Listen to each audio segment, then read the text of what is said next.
Hola chicos, muy buenas tardes o muy buenos días. Hoy les tengo entonces un video de lo que vienen siendo los enlaces entre los mismos átomos o átomos diferentes. En este caso es los famosos compuestos. Por lo tanto, los enlaces pueden darse de tipo metálico, que es cuando se da entre dos elementos del mismo origen. Tenemos allí enlace iónico y tenemos allí enlace covalente. Este tipo de enlace se puede representar teóricamente en que, como dato particular, el enlace iónico se va a dar entre un metal y un no metal. Y tenemos entonces que el enlace covalente va a depender si es polar, si es apolar o en su defecto si es coordinado, también llamado dativo. Un enlace coordinado o un enlace dativo, nosotros lo vamos a ver representado sin la electronegatividad, porque esto representa un elemento que está formado por tres elementos. En el caso de polar y apolar, sí es un compuesto formado por dos elementos y se trabaja la famosa electronegatividad. Nosotros tenemos en nuestra tabla periódica el estudio de que la electronegatividad va a ir en aumento mientras sube de los metales en dirección hacia los no metales. Por lo tanto, el elemento menos electronegativo para nosotros va a ser el francio, mientras que el elemento más electronegativo va a ser el flúor. Aquí en este tipo de estructuras, recordemos que los gases nobles no están participando. Si nosotros sacamos la notación de Lewis, podemos obtener de que estos elementos tienen la regla del octeto completa. Si nosotros lo vamos a trabajar por electronegatividad, tenemos una línea, valga la redundancia, de la electronegatividad, que va del 0.0 hasta el 4. En esa línea se va a manejar esa electronegatividad de los compuestos, donde nosotros vamos a manejar de 0.0 a 0.4 y a su vez vamos a manejarlo de 0.5 a 1.7. Entonces, de 0.0 a 1.7, a esto es lo que nosotros le llamamos lo que viene siendo enlace covalente. Siendo entonces el de mayor a 1.7, es decir, de 1.8 a 4.0, enlace iónico. Pero ¿por qué en el enlace covalente tenemos distribución? ¿O tenemos dos opciones? Bueno, porque si va a ser polar o si va a ser apolar. Un enlace apolar, o también conocido como no polar, es el que nosotros vamos a encontrar de 0,0 a 0,4. De 0,5 a 1,7 tenemos entonces el famoso polar. Nosotros tenemos para la identificación de este tipo de enlace moléculas o compuestos. Si yo tengo, por ejemplo, la molécula del agua, la más conocida, el compuesto más viable, ¿qué podemos obtener nosotros de allí? ¿Cómo está formado ese enlace? Si yo observo, tengo un átomo de oxígeno, tengo dos átomos de hidrógeno, y si nosotros nos vamos a la base o a la teoría que tenemos antiguamente, sabemos que el hidrógeno tiene un electrón de valencia, el hidrógeno de este lado tiene un electrón de valencia y el oxígeno tiene 6 electrones de valencia. 1, 2, 3, 4, 5 y 6. En este caso, entonces, recordemos que necesitamos la ley del octeto o la regla del octeto, donde el oxígeno obtiene los 2 electrones del hidrógeno para poder obtener la configuración estable para esa molécula. Pero ¿cómo se obtienen estos 2 electrones? Hay dos formas.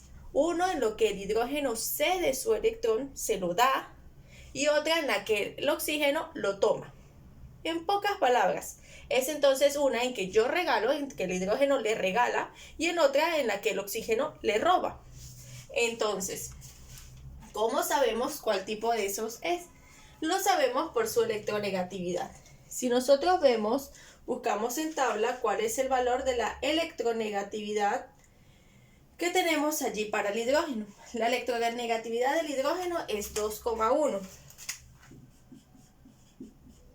Y tenemos también la electronegatividad del oxígeno. Y del oxígeno tenemos 3,5. Para obtener este resultado aquí, no es que yo tomo el 2,1, el oxígeno 3,5, bueno, me va a dar aquí, los dos sería iónico. No, aquí yo aplico una resta, donde el mayor resta al menor. Sin importar la cantidad de átomos, se hace la resta por elemento. Ojo, no quiere decir que como el hidrógeno son 2, le voy a sumar o voy a restar 2 veces. Ojo con eso, se hace solo por elemento y no por cantidad de átomos. Si yo a 3,5 le quito 2,1, nos va a dar un valor de 1,4. Ese valor es el que yo represento en tabla periódica. Entonces, si yo veo que es 1,4, para mí es menor al 1,7. Más o menos lo ubico a esta altura. Por lo tanto, la molécula del agua tiene enlace covalente de tipo polar. Y es por eso que se habla que la molécula del agua tiene una polaridad. Si yo quiero trabajar otro compuesto, yo quiero trabajar, por ejemplo, cloruro de sodio. Dos elementos diferentes de hidrógeno y diferentes de oxígeno. ¿Puedo representarlo con el diagrama de Moller? Sí. Con la notación de Lewis también. ¿Cómo sé yo para saber cuántos puntos le colocamos? Recordemos entonces que tenemos la regla de que los electrones de valencia para nosotros van a ser la ubicación del grupo A. Si está en el 1, sería un electrón. Si está en el grupo 2, serían 2 electrones. Si está en el grupo 3, 3 electrones, 4, 5, 6, hasta llegar a 8. Nosotros vemos que el sodio se encuentra en el primer grupo. Quiere decir entonces que el sodio solo no me aporta un electrón. Si yo busco el cloro se encuentra en el grupo 7. Por eso me aporta 7 electrones. 1, 2, 3, 4, 5, 6 y 7. Si buscamos el átomo estable, podemos deducir que el átomo, para que sea estable, el que tiene más obtiene la cantidad necesaria del otro. En este caso, si tiene 7, me falta 1 y lo aporta el sodio. Para saber entonces si el cloro está tomando prestado o se está robando ese electrón, nosotros sacamos la electronegatividad. ¿Qué decimos aquí? Yo busco la electronegatividad del sodio.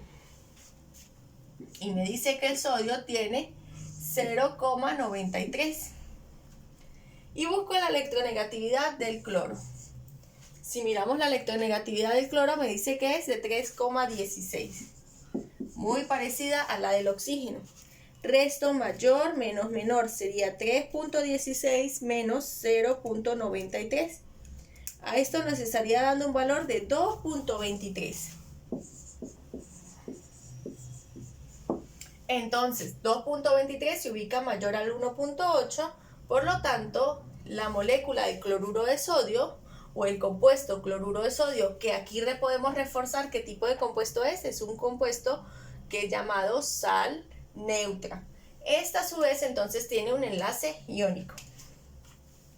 Con eso nosotros podemos obtener fácilmente. ¿Qué sucede? De repente ustedes se preguntarán a mí, ¿qué sucede en un compuesto formado por 3 elementos? Como por ejemplo,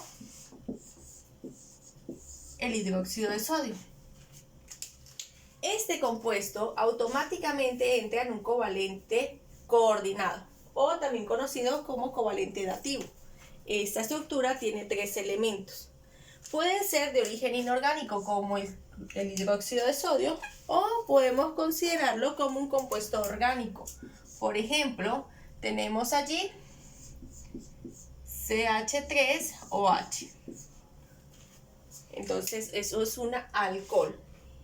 ¿Cómo identifico yo un compuesto orgánico? Un compuesto orgánico siempre va a tener el carbono y a su vez lo van a estar acompañados los famosos CHOMS.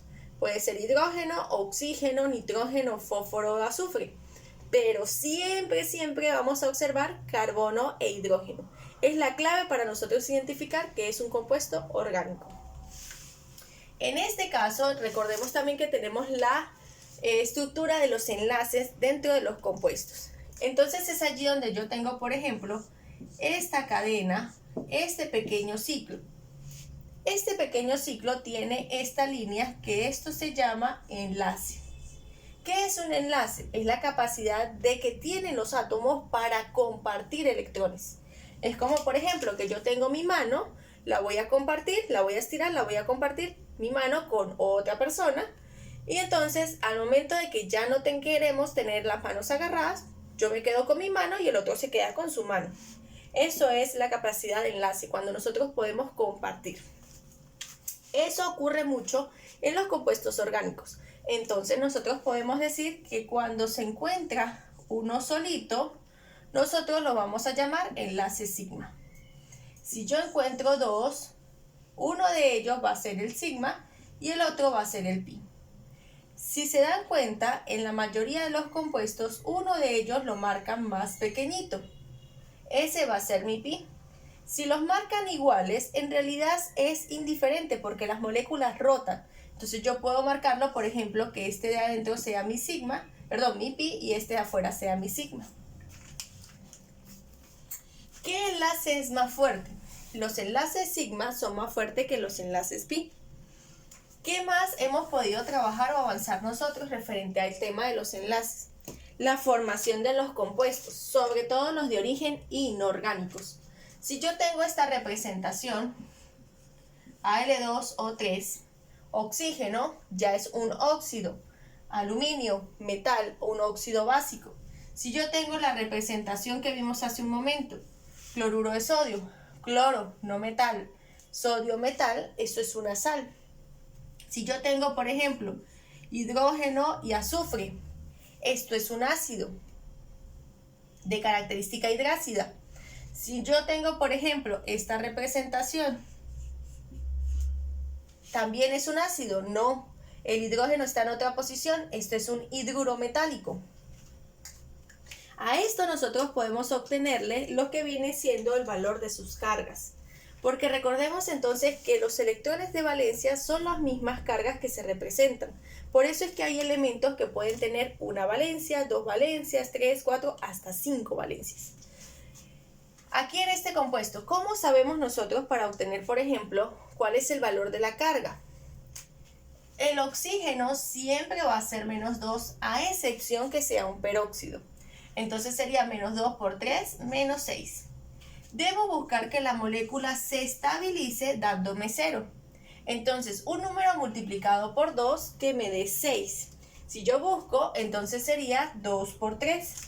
Entonces, como esta parte está negativa, yo digo que 3 por 2 es 6, positivo, para que un más 6 menos 6 me dé 0. En la segunda molécula, no tengo el oxígeno, que es mi patrón. ¿Cómo hago? Observo que el sodio es un elemento alcalino. Según la regla, nosotros decimos que todos los elementos alcalinos van a trabajar con valencia más 1. Entonces, más 1 por 1, más 1.